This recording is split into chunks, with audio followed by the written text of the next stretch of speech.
The very first time I met Richard, actually, he sat next to me on my left-hand side when Henry Bolton was trying to struggle to become and continue leader over in Surrey. I think it was the Lakes there. Frimley, yeah. Yeah, Frimley Lakes.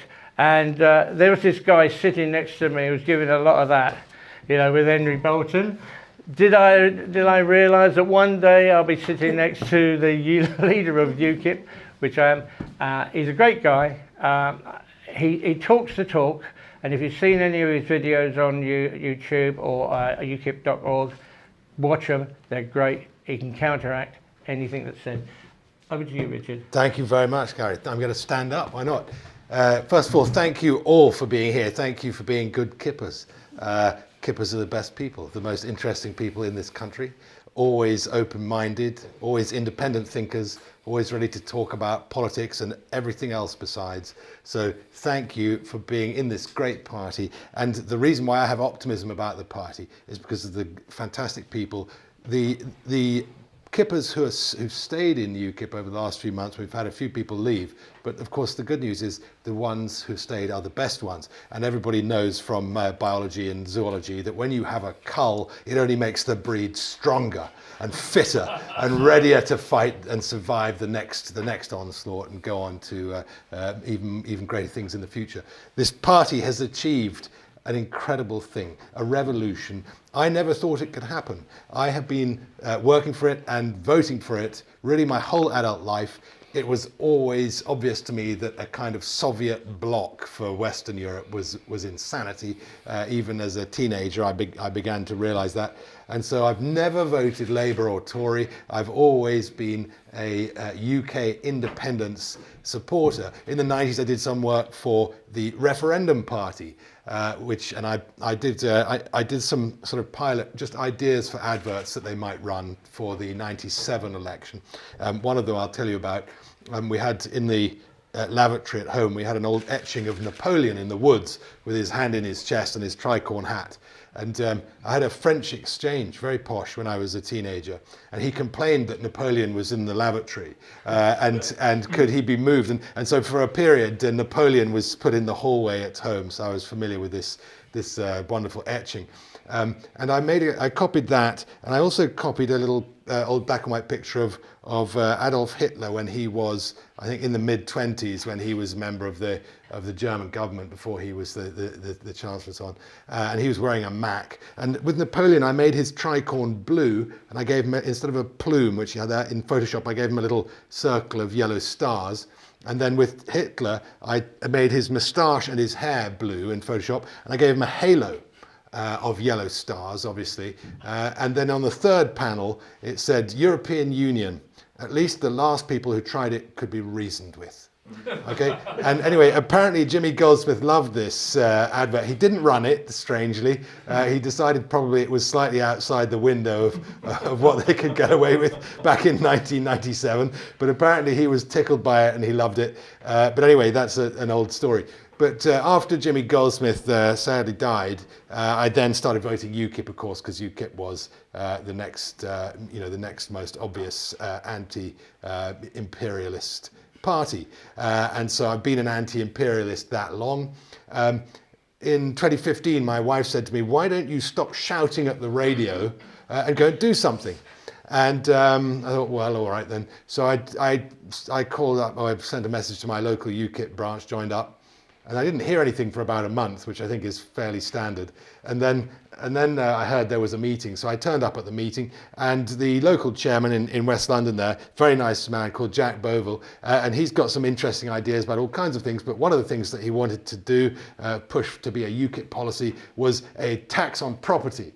And I, being a starving photographer who lives in a Chelsea home that I grew up in, that my parents slaved away for decades and decades to actually pay off, bought it in the 1960s before Chelsea property prices were as silly as they are today. So I looked at the idea of a property tax and realised that I would have to move out of my family home and where I had grown up with my sisters, and this would be very bad. So that was my first UKIP meeting. So it didn't go very well, and I put my hand up and said, about this property tax, and asked awkward questions. But anyway, luckily I get on well with Jack still, and he's a great guy, and we haven't talked about property tax for at least 2 or 3 years now, so that's good news. But he put me forward, so I found myself in a position. You weren't suggesting a poll tax, were you? No, certainly not. But I found myself in the position in about I think it was January or February 2016, where word came around to us to go to a meeting in a room above a Chinese restaurant in Leicester Square, and there were about 100 chairs. The room was probably 2 or 3 times the size of this, and there were about 100 chairs in there. And there was a young lad from Grassroots Out. And there were 4 of us in the meeting, just 4, for all of London. Okay, and he explained how we were going to win the referendum, and we were going to win it like this, and this is how you do it, and this is the plan. And I sat there thinking, just no way is this ever going to happen. Look around this room, there's 4 of us here. And so that's how I ended up realizing that I would have to volunteer to be a borough manager for Grassroots Out, and then also for Vote Leave.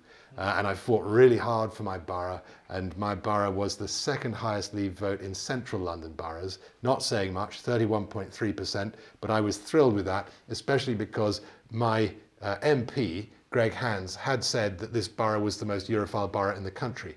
And more French and Germans and Italians live, where I live, than probably anywhere else in the whole country. So that's what made him say that. But of course, we proved him wrong. And the delightful moment came at the count at Kensington Chelsea Town Hall, where the Sunderland result came in, and we'd worked so hard for so long. We printed about 500,000 leaflets, and we'd send them out all over. We started printing our own. I designed my own with a team, and we did that because Vote Leave wasn't supplying leaflets on time or in adequate numbers, and also because Grassroots Out kept sending us pallets of leaflets. Another 50,000 would arrive, and another 100,000 would arrive, and nowhere on them did they say leave, and they looked like they were adverts for a sushi chain. I don't know if you remember the Grassroots Out leaflets, but they really weren't going to get the message across to anyone. So the effort was there, and well done everybody, but that stuff wasn't working. So we designed a really simple leaflet that was just red and white, and it just said leave in big letters to get the message into people's heads. 500,000 of those, 30,000 car stickers, 1,000 posters all around London. The poster got quite good coverage in the press because it said, "Don't swallow Dave's pork pies. Vote Leave." And so this poster got seen a lot in the press because obviously people like there's a bit of innuendo there possibly, and so anyway the campaign went well. And we had this beautiful moment at midnight, whenever it was, on the 23rd of June 2016, where we started to see the stronger in people looking very stroppy and starting to leave the count as they realised that it was all over for them. And as the hours went by, it became more and more obvious that they couldn't win it. And this was just a beautiful moment, one of the greatest moments of my life. I couldn't believe it because I didn't think that we could possibly win. When you look at what was stacked against us, £160 million spent by the European Union of our money, taxpayers' money, in British institutions to promote dependency on the EU as the great source of cash. People too daft generally to realise. People who work in institutions, so academics, stupid people like them, who just believe what they're in this little world where they think that's how the world works, and it's all about grants, and public money is the only way to actually survive. They depend on the state entirely. They can't exist in the real world, and so they can't understand that for every pound that they get, the poor UK taxpayer has had to spend £3 to hand over to Brussels, and 2 of those pounds have gone off into some Swiss bank account of a Bulgarian eminence in order for them to get that money, that handout from the European Union. An utterly unfair and corrupt system, and a system that abuses the poor British taxpayer and has done more or less ever since we joined. So that's it. We won it. I didn't think it was possible. When it happened, I was so amazed and bewildered. And the wonderful thing was I didn't go to sleep that night because my campaign group, we were drinking and partying until the early hours. And at about 6:30 in the morning, after we'd seen Dimbleby make the announcement, as if he was chewing a spanner, we then said, what are we going to do? And we thought, well, we'll go to Downing Street. I mean, obviously, where would you go? And the streets were pretty empty, and the rain had stopped. The sun was just coming up, very early dawn, and we went to Downing Street, and we drove round and round the Cenotaph, beeping the horn, and we were playing on the because I have a van, it's 8 seats, so we were all packed in there, and we were playing I Vow to Thee My Country, Rule Britannia, Nimrod, Jerusalem, all of that. But the other song that we did play that I really enjoyed playing was a song by Europe called The Final Countdown. Some of you know it. I'm not going to sing it now, although it might be entertaining if I did. But anyway, we had that blaring out, and there was a couple of camera crews by the entrance to Downing Street, but they weren't taking any interest in us. And my van had huge 2-meter leaf stickers on the sides. You couldn't miss it. Horn beeping like this, and eventually on I think our 5th circuit of the Cenotaph, the TV camera grudgingly turned round, to film us going by, and of course I thought, well, surely that's going to be on the news, a van covered in leave stuff, buzzing past Downing Street repeatedly at 7 in the morning on the day of independence, and of course it didn't appear anywhere on the news. None of the news channels wanted to report that anybody was happy about this at all. It was absolutely news blackout, and finally this clip of all of us screaming our heads off and waving things out of the window of the van finally was shown for about 5 seconds at the end of Andrew Neil's Wednesday night show a week later. The politics show, whatever it was, or this week, thank you. And it was finally shown as a little clip then. You would think, when you think that 52% of people voted for this, you would think that they would be vaguely interested in showing some kind of celebration, but no, news blackout, and it has been ever since. And the news has spent the last 3.5 years telling us all about what a disaster it is and how terrible it is, but it isn't. And we have a duty to go out there and celebrate what we achieved and celebrate this extraordinary victory, and make sure that it is actually converted into reality. That's very, very important. And it's going to take years. I gave a speech 4 days after the referendum vote, and I said, don't trust that Theresa May. They're talking about her in the papers. She hid behind the sofa throughout this referendum. Don't trust her, don't trust her.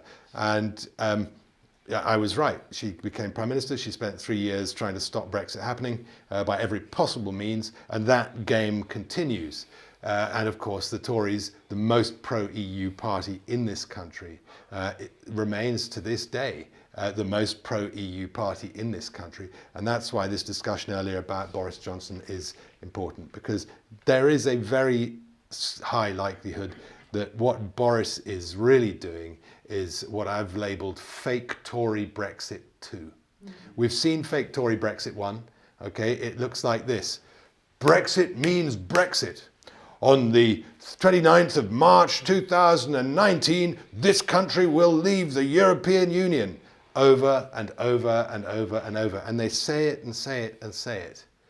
But it wasn't true. We know it wasn't true. And people have been conned into voting for manifestos of parties that have no intention of delivering what we voted for. So do not be conned. Understand they are our enemy. They are determined to stop us having even the most primitive, basic form of democracy that you could hope for. They are determined to tell us, the stupid, uneducated, fascist, racist morons that didn't vote the way they told us to, that they're right, we're wrong, and they don't want to talk about it.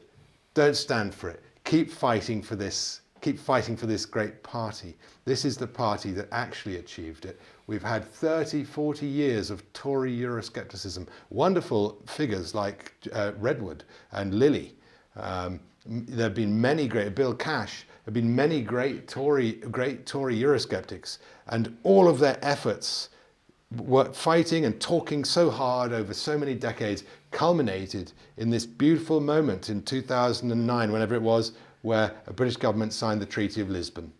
That's what they achieved. They achieved nothing whatsoever. And they achieved nothing whatsoever because they thought that they could get somewhere through infiltration. They thought they could get somewhere through influence and nudging things and all of that establishment thinking. And they got nowhere.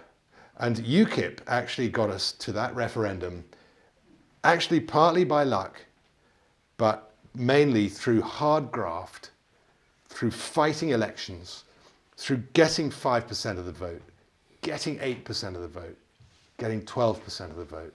And then in 2013, in the local elections, the triumph that really led to this referendum, combined with the exodus of Tory grassroots supporters over the issue of gay marriage, what happened was we got 24%, I think, of the vote, and the BBC published a webpage that said, on that showing, the next general election, the country will look like this. And the Tories looked at it and realised that they were gone. They were finished. They didn't have a hope, and that it could actually spell the end of the Tory party. And only that galvanised them into saying, oh, what can we do? We better get some of those swivel-eyed loons back. Those terrible patriots, those people who think for themselves, who don't do what they're told. Terrible people, you know, who turn up with sandwiches and wear, you know, and wear rubber-soled shoes. You know, let's actually see what we can do. What do they want? What do those people want? And what they worked out was that what we want is our country back. What we want is to be a self-determining nation again. Not much to ask when you think that we fought so many times over thousands of years to try to be a nation that could run itself properly. And we went through wars and we beat off invasions. Usually, sometimes we even got invaded. But over that long, long history that we all know, this country forged itself an identity and a freedom and a system of government that became the envy of the world and that people all over the world looked to and said, that's how you do it.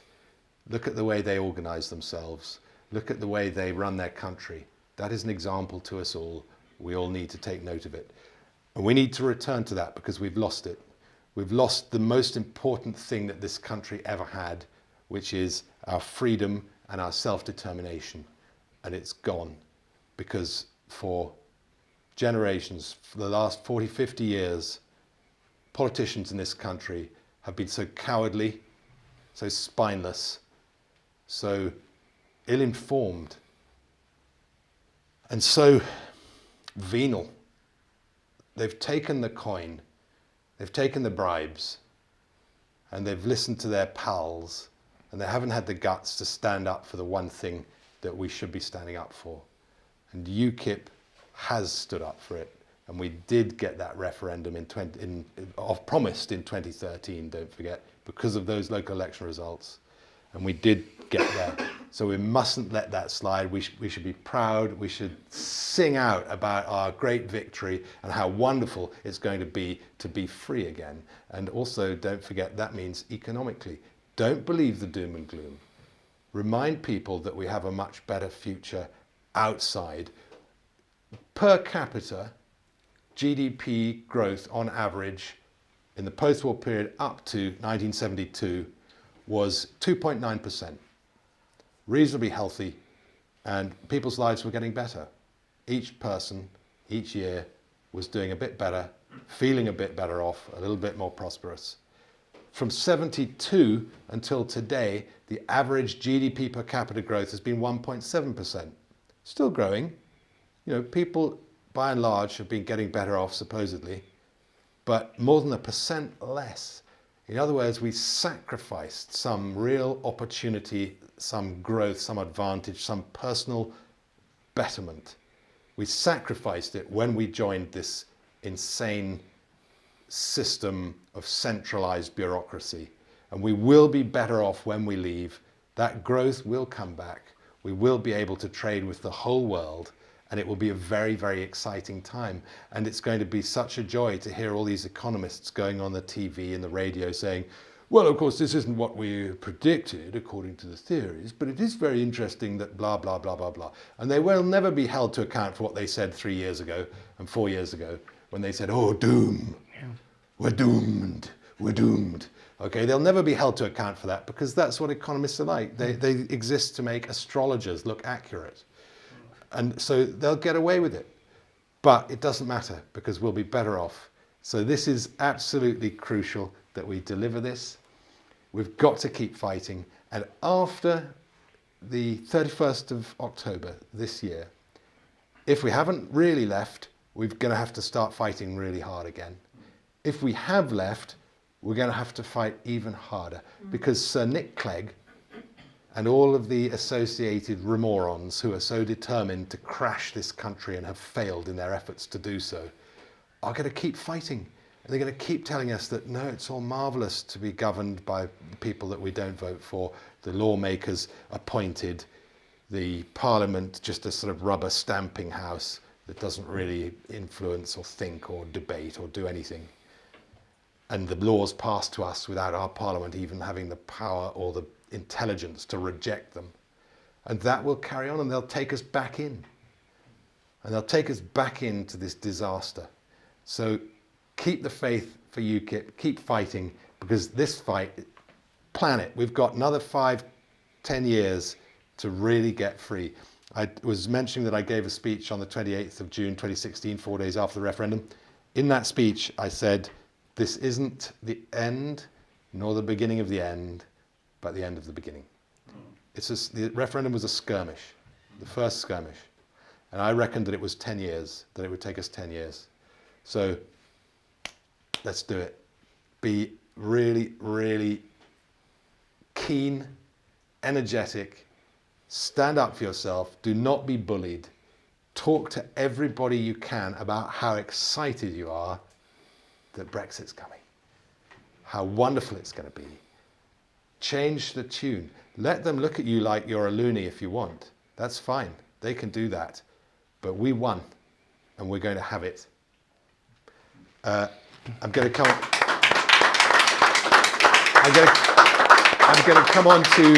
I want to quickly come on to the issues about the things that have happened since I was elected.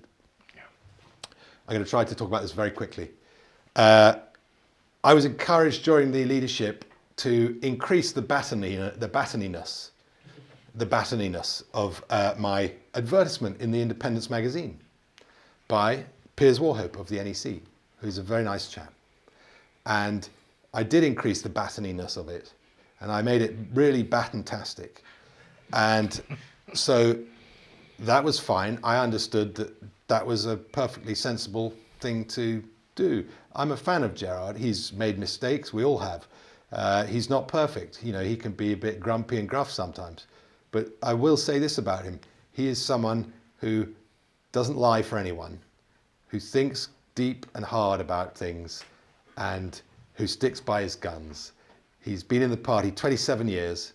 He was the real engine, frankly, the intellect behind the party's Brexit strategy. He wrote 2 books on the subject, published the first one, I think, in 2014, which is what stood Nigel, I think, in good stead when he was on the telly, knowing that he could always reference the party's Brexit policy, and don't underestimate Gerard's contribution to that.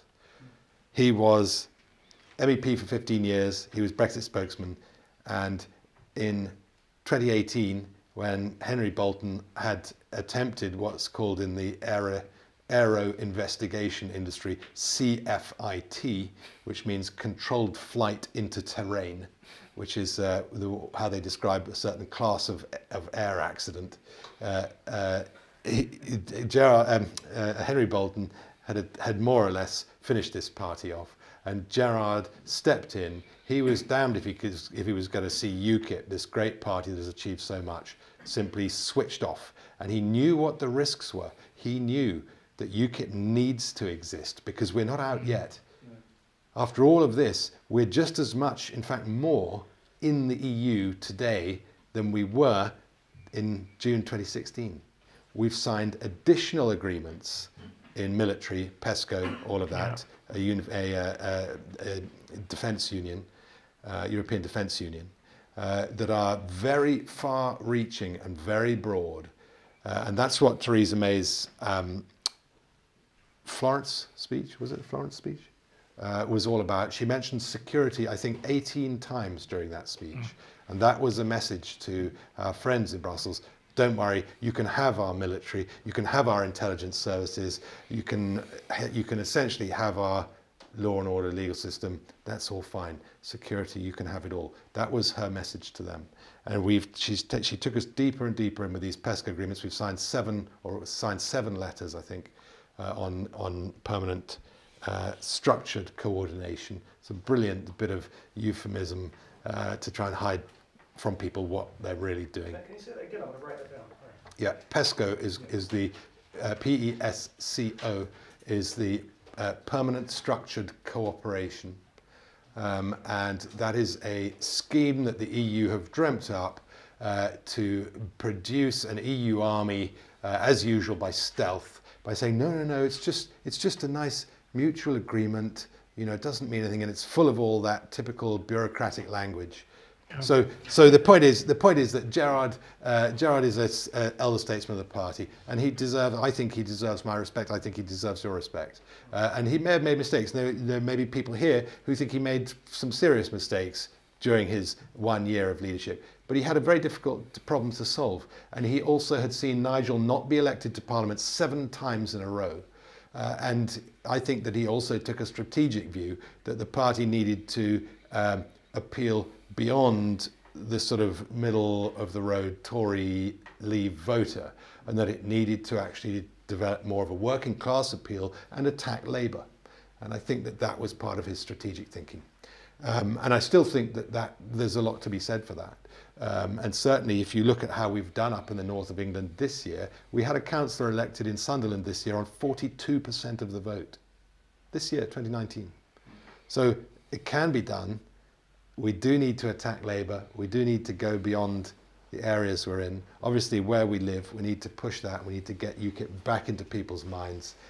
We need to destigmatise the brand, because the papers and the news have done a very good job of labelling us far right and extreme and all of that. I sat today at lunchtime at the Red Lion in Westminster with a Guardian journalist and had a nice chat and pie with him. And we need to get through to everybody. And I discussed with him the fact that we're actually a party of moderates, and he accepted that, and you know, he understood that. So that message needs to be got out there. We must reject the press view and the effort to call us extreme, the effort to call us far right, all of these labels, racist, Islamophobe. Reject it all, prove it's wrong, argue it out. Don't let them do it. The NEC, when I arrived at the NEC meeting a week after I was elected, obviously blocked my 2 appointments, Gerard and Liz Phillips. I did not expect this. In particular, the excuse for blocking Gerard was that he was not a member in good standing because he had been stopped from standing in a UKIP election, namely the leadership. My view is that there's a misreading of the rules, and you can look it up for yourselves, 4.1.2 in the Constitution, and it's quite clear to me. It says a member is in good standing if at any given time he is not blocked from standing in an election. And as I understand it at the moment, Gerard is not blocked from standing in an election. So he is a member in good standing as far as I'm concerned. They misused the rule. I have witnessed on several occasions now UKIP's constitution being interpreted in ways that I can only regard as perverse. That's my view, it's my opinion. They blocked Liz, they dumped on the table a 40-page document about how terrible she was in many ways, and almost everything that there was written in there was just nonsense, and was ultimately dismissed by the wonderful Jeff Armstrong, who is the new party general secretary. But a disciplinary panel looked at the issue of Liz Phillips subsequently, and that panel was Ben Walker, Pat Bryant, and Marietta King. If you wanted to choose a panel that was probably three of the least likely people in the party to want to see Liz Phillips as chairman, that you know, those three might be on that panel. So my view is that the panel was not selected along the lines of impartiality. I think that it shouldn't have been configured or made up in that way. But anyway, Liz was then suspended from the party, at which point my request for an EGM became irrelevant because she's suspended, so she couldn't be chairman anyway. The constitution has been interpreted.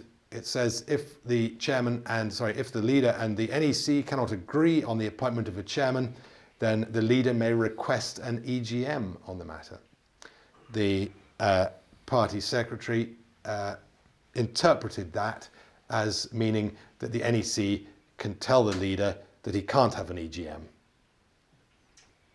So why have the clause in there at all? If you're going to settle a dispute between a leader and the NEC by having the NEC say no, and that, you know, that clause doesn't make sense. The way it's been interpreted doesn't make sense to me. There it is. The subsequent appointments that I suggested, because Jeff Armstrong was voted in as General Secretary of the party by the NEC, I thought, well, Jeff would make a good chairman. So I put him forward as chairman. They voted against him. So they voted for him to be General Secretary, but not long after they voted against him to be chairman. And one of the reasons I put him forward, apart from the fact that he's a very good man, is that the NEC had just voted for him. So I thought, well, let's see if they'll vote for someone that they've just voted for. And the answer is they wouldn't vote for someone that they had just voted for. That's an important point. Now, this... Sorry, they gave no reason? They didn't have to give a reason. Right. Some of them did give reasons. We don't know him. Somebody complained about his spelling, you know, that sort of thing. But anyway, the point is they don't have to give a reason. They just say no. And that is the constitution. The leader really doesn't have any power much to do anything. I mean, there's a few things the leader can do. I can attend meetings. There are some other powers, but I want to come to this issue of the conference. I don't know if any of you attended the conference. Anybody who attended the conference and was unhappy that I was not there, I'm very sorry. I'm here now. I'm here for you, the members. I'm here for the party. I'm going to tell you why I didn't attend the conference. First of all, it was obvious from the moment I was leader that we had a problem with conference. Very, very low ticket sales indeed. And I was assured that, oh, we'll have lots of ticket sales. And frankly, I didn't believe it. It didn't seem plausible. But yes, don't worry, it'll all come right. In fact, the reason why large numbers of people were staying away from conference was because they're angry about Gerard being stopped from standing. Many people who wouldn't have voted for him have told me that they think it's a disgrace that he couldn't stand. So they thought he ought to be able to stand even though they wouldn't have voted for him. And that's because UKIP people are democratically minded people, and we believe in other people's right to express their views too. And many, many good UKIP members stayed away from conference. And it's only got worse when he was stopped from being deputy, and that didn't help matters. And so we ended up, and I put it to the NEC a week or so before the conference. Look, you know, these simple steps you can take, and then I will speak at conference. But for the moment, I'm going to join the boycott because, one, you've made a complete dog's breakfast of it. There's going to be 150 people there in this huge auditorium at enormous expense, by the way. The expense was done way back, but still, it hurts. And on top of that, you know, you're simply making my life difficult. And frankly, it's your show, and you know, I think that you've got it all wrong. We didn't have enough speakers lined up. I mean, lots of things weren't going right. And I said, right, want me to be at conference? It's simple. Put Gerard in good standing. Make Jeff chairman. Get on with it. Let's solve the problems. By the time of conference itself, I had, on the Sunday morning before conference, Piers, who often seems to speak for the NEC, I have noticed, put to Gerard, if you speak at conference, we'll let you be back in good standing. That's 4 days before the conference. 4 days before the conference, he got a call saying, we'll make you in good standing if you come and speak. Okay?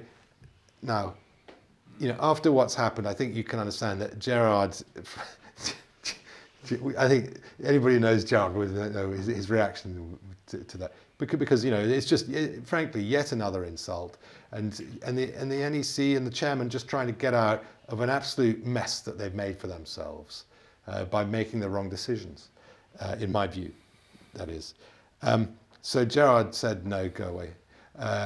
Probably not in that exact language. And I then said to the NEC, look, just put him in good standing and I'll speak at conference. And I went down there so that they could change their minds at any moment and say, we admit Gerard's in good standing. And I would have gone straight into the conference and I would have spoken from my heart and I would have done everything expected of me as a leader. Fine. And I was there on Saturday morning at the Premier Inn and I sat down with Donald Mackay, one of the NEC members, and his wife Janice, they're very nice. And I said, look, this is the Saturday morning.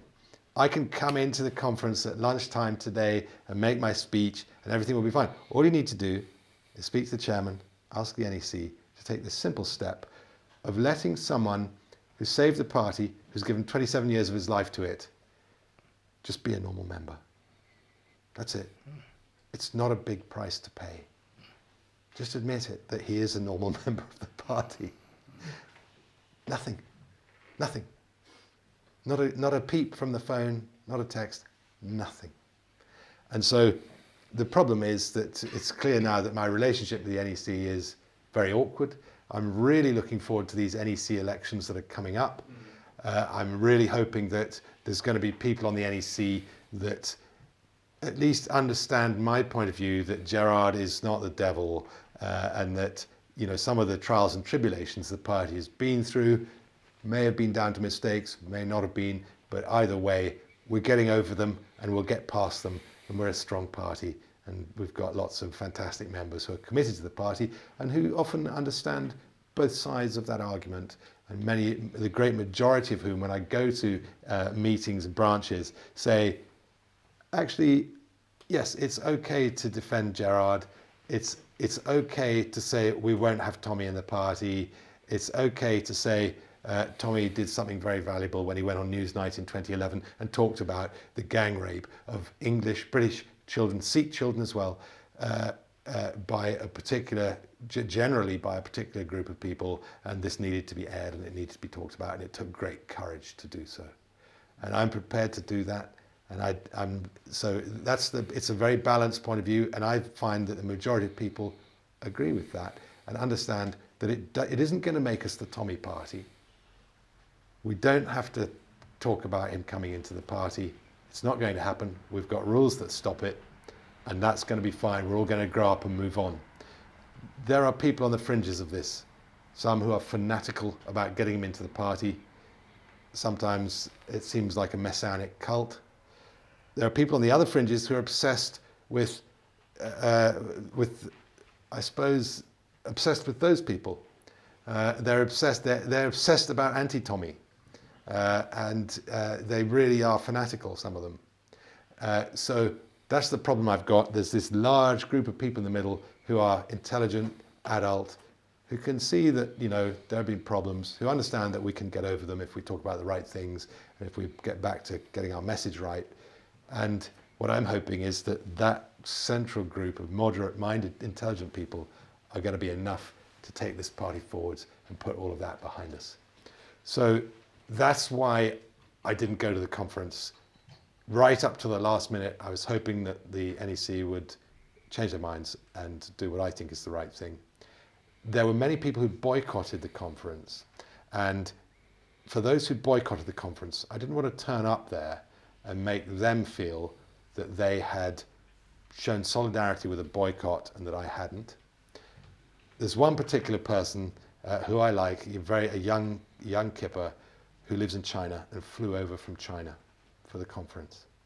And that was also a key reason why I went down to Newport, and I actually hung out with the crew on the Friday night, and I saw Charlie and saw a lot of great supporters, people I'm very fond of. And I had to go down there and see her because she'd flown from China. And I said, well, there's nothing I can do about this now, but I will be there and I will see you, and you will have my ear for flying that far. So that's it. Any questions? Yeah, well, I'd like to ask a question. Yes. You put an email out recently regarding this upcoming possible general election, Yes. and the fact that there could be seats around the country that we should not take part in Yes. because of the Brexiteer that is taking place, whether it be from the Brexit Party or the Conservative Party. Can you just explain a little bit more on your view on that? Yeah. First of all, between you and me, probably we don't have the resources at the moment to put out 650 candidates. I think we all understand that. We're not ready to do that. The second issue is that given that we're not going to fill out all the seats, what is our goal in this general election? Do we want a pro-Brexit government, or do we want a government, or rather a pro-Brexit parliament, or do we want a parliament a bit like the one we've had for the last 2 years, 3 years, well, since 2017 and before, in fact, where which is packed with Remainers, 80% Remainers, all conspiring against the people of this country to block Brexit. And I think we know the answer to that. We want to see real levers in Parliament, and lots of them. And they do exist. And I look at someone like Steve Baker, and I know that I've said that Redwood and Lilly and so on, and Bill Cash and so on didn't achieve much, and they didn't. But there's no question that you look at someone like Steve Baker, and he has fought for it, and he is still fighting for it. Marc Francois, another one, genuine Leave supporters. And so we want a lot more people like them in Parliament. And if we had if you had a majority of Marc Francois and Steve Bakers and Kate Hoey's in Parliament, it would be delivered. Parliament would deliver it. And so I think that's why we have to take a strategic attitude to this general election. We've got members that want to stand, and that's right. And I don't want to dampen anybody's enthusiasm. I don't want to hold people back or make them feel that they shouldn't be campaigning for what they believe in. So the goal is that we're going to look at all of the people who apply to be parliamentary candidates, and we're going to look at the constituencies that they want to stand in. And if that constituency is a constituency where we think a Leaver might win, a real Leaver, basically a Tory or Brexit Party candidate, we may take the decision, why don't you stand in this next door constituency where we won't do as well because we think it's much less likely that a real Leaver is going to win there, but you can keep your hand in and you might get a couple of % of the vote, and you aren't going to take away the margin that stops. Because don't forget, one of the votes this last year against Brexit was won by one vote. Fiona Onasenya, whatever she's called, she had her electronic tag on her ankle, breaking her parole because she voted after 10 p.m. And that vote was lost by one vote. So, we can't know the arithmetic in advance, but it's important that we don't contribute to, arithmetic that ultimately stops Brexit happening. Yes. Yeah, in Salisbury, John Glenn is there. He's got about 20,000 of majority, something like that, Conservative. But he's a yes man, and he's voted with. He's a Remainer really, and now he's gone with Boris, and he's pro Brexit. now. You know, he swings whichever way the wind blows. So, because he's going the Brexit way, he's looking at his career really, you know, and he thinks he's going to go somewhere with Boris. So, I guess we should stand down there. Did he vote for the withdrawal agreement? The recent, Yeah, there were 3 votes for the withdrawal agreement. when Theresa May was there, Mm. yeah, he voted with the government, with what Yeah. Theresa May wanted. Yeah, Yeah, and now he's swung the other way yeah. to Brexit. So there's probably a few. And who's the Brexit Party candidate there? Don't know. Yeah, they've got a quite senior guy, ex-military or something like that. Yeah. Mm. The same is true in Reading West. I mean, I would say that, you know, look, if the Tory loses, who's going to win? Yeah, it will be the Liberals. They're second there. Yeah. So I would say don't stand against him, because, you know, he may be a cowardly, lily-livered, expedient, you know, yes minister kind of Tory wet. But even that's, you know, in a pro-Brexit with a pro-Brexit government, if he's going to be voting pro-Brexit in, you know, whipped government votes, then, you know, and what you don't want is a Lib Dem. Yeah. So that sounds to me like a constituency. Now, I've actually asked Freddie to help with this question of making sure that we analyse the seats carefully to make these sorts of decisions. And it's partly also about looking at the constituencies around there and seeing if there's one where we think, you know, we can do no damage. Yeah. Can I just ask one question? If we're not going to stand in a particular seat, would a branch be required to support another party? No.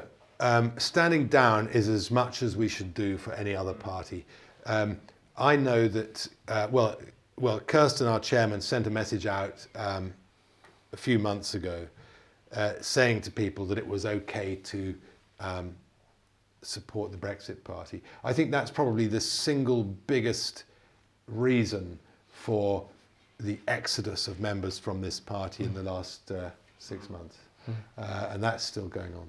We do not support the Brexit Party. And the reason why we don't support the Brexit Party is because, I'm afraid to say, Communists. I don't trust them. I don't trust them. I don't know what they stand for. We've already seen this guy called Brexit Henrik, who is encouraging people to donate to NGOs that ferry people across the Mediterranean. Not refugees, don't forget, but people with mobile phones who've only got there because they come from, you know, they're reasonably well off in various African countries. It costs a lot of money. It's a $32 billion industry, by the way, ferrying people across the Mediterranean. So it's a huge, huge, you know, black market. And so, you know, people like that, what's he doing? We've seen this morning, I think, Nigel Farage sack some guy called England Carr. And England Carr, he hasn't discussed why he was sacked, but as I understand it from a newspaper article, this guy, England Carr, actually works for the EU, essentially. And is involved in working on various projects that are EU funded, let's put it that way. And, you know, so, you know, the Brexit Party has arrived very quickly, and Nigel has appointed various people. And, you know, I'm not sure how good Nigel ever was at appointing the right people, but certainly, you know, you look at Claire Fox, and some others. And, you know, this is why I think we need to be very careful about the Brexit Party. Don't forget that there have been 5 by-elections since the Brexit Party started standing in elections. And in each and every single case where the Brexit Party has stood in a by-election, Liberals or Labour have won. Every time. The Conservative Party was the most pro-Brexit party. No, pro-EU party. Well, they can't beat the Liberals at that, can they? Oh, yes. They have, absolutely. I don't believe it. Well, I think so. You know, this is the party, don't forget, of Heseltine and Major. So the Liberals are just honest about it then? Yes. I would say, yes, probably more honest about it, yeah. Let me tell you about this constituency. It was Conservative way back till 1920s until 1993. And then a local Liberal who's on the local council stood for the Liberals, and the Conservative was unknown, came from Somerset. Now that situation could be repeated at the next election, because the Liberal candidate will be a local councillor, Conservatives unknown because Benyon is standing down, but the Brexit party is standing. So who will get in? My bet's on the Liberals. Yeah, It will be like 1993 if the Brexit party stand. yeah. And assuming we don't stand, if we stand, it'll make it even more sure the Liberals will get in. Well, that's it. And so, you know, this is an example of where you've got to do what you can to try to stop Liberals getting in. And I'll give you an example. In 2017, I took the decision not to stand a candidate in my branch against Victoria Borwick, Lady Borwick, who was the Tory MP for Kensington. And she is as hard Brexit as you will find. Her son worked for Vote Leave. Her husband used to be the chairman of the London Taxi Drivers Association, and he's in the Lords. And they are absolutely committed to Brexit. They're as Brexity as you can hope to find. That was the last constituency to declare in 2017 because she had 3 recounts. She lost initially by 35 votes. In the end, she lost by only 20 votes. And we had given her, UKIP had given her, my guess, at least 500 votes. In 2015, we got 1,557 votes in that constituency.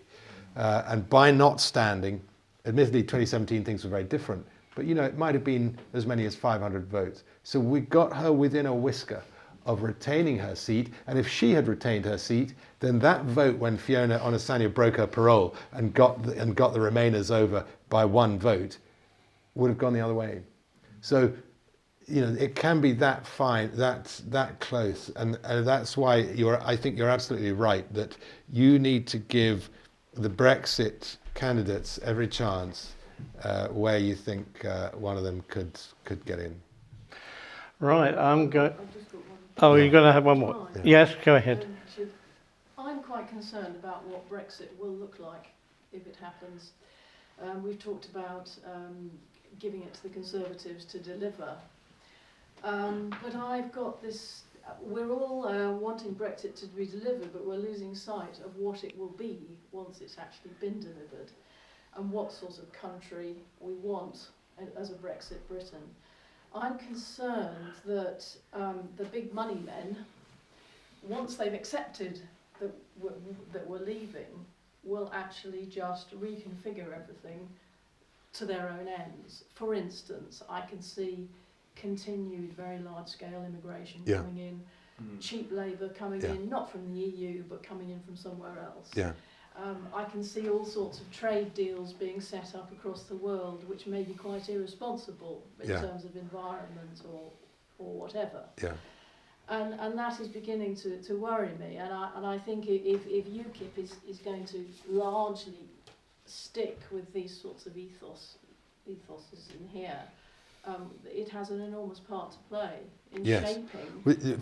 To my mind, our biggest post-Brexit policy unquestionably is immigration, because you know, if we have a Brexit that doesn't actually really bring us down to neutral immigration, which is where we need to be, then, and I think you're right, I think Boris Johnson is pro-immigration, the Tories are pro-mass immigration because their big business pals only care about low wages and an endless workforce that has no loyalty except to the employer, and so that's absolutely right, and that's why that is going to be our next big policy once Brexit is delivered, there's no question. So I mean, I totally agree with you with what you said, and that's one of the reasons why I've kept going with UKIP, because we're only just getting started. Yeah. We're only just getting started on solving these problems, and we actually, you know, politics has been quite unpredictable over the last few years,